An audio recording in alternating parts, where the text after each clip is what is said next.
Kementerian Pertahanan Rusia melaporkan tentang upaya penangkalan AEFU untuk menginvasi wilayah Rusia di wilayah Kursk, 5 Februari 2025.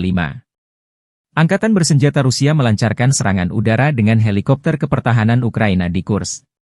Serangan helikopter Rusia menghancurkan musuh dari ketinggian yang sangat rendah. Video dipublikasikan Kementerian Pertahanan Rusia 5 Februari. Saat memberikan dukungan udara kepada unit-unit grup pasukan Sever, helikopter Ka-52M sebagai bagian dari Satuan Tugas Gabungan menyerang personel Angkatan Bersenjata dan perangkat keras lapis baja Angkatan Bersenjata di wilayah perbatasan wilayah Kursk, demikian keterangan videonya.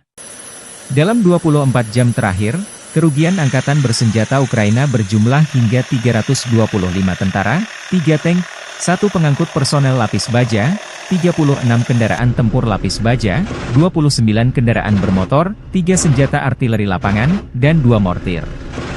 Sejak perang di Kursk dimulai awal Agustus 2024 lalu saat tentara Ukraina menyerbu wilayah Rusia di Kursk, Angkatan Bersenjata Ukraina kehilangan lebih dari 57.655 tentara, 334 tank, 244 kendaraan tempur infanteri, 193 pengangkut personel lapis baja, 1.744 kendaraan tempur lapis baja, 1.827 kendaraan bermotor, 409 senjata artileri, 45 peluncur MLRS, termasuk 13 HIMARS dan 6 MLRS buatan AS, 17 peluncur rudal anti pesawat, 8 kendaraan pengangkut pemuat, 106 stasiun radar perang.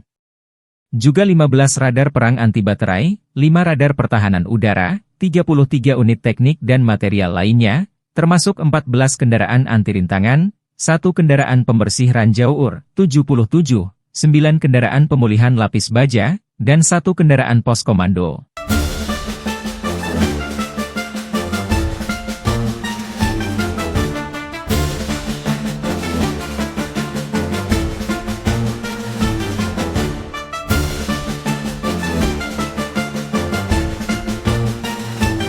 Download Tribun X sekarang, menghadirkan lokal menjadi Indonesia.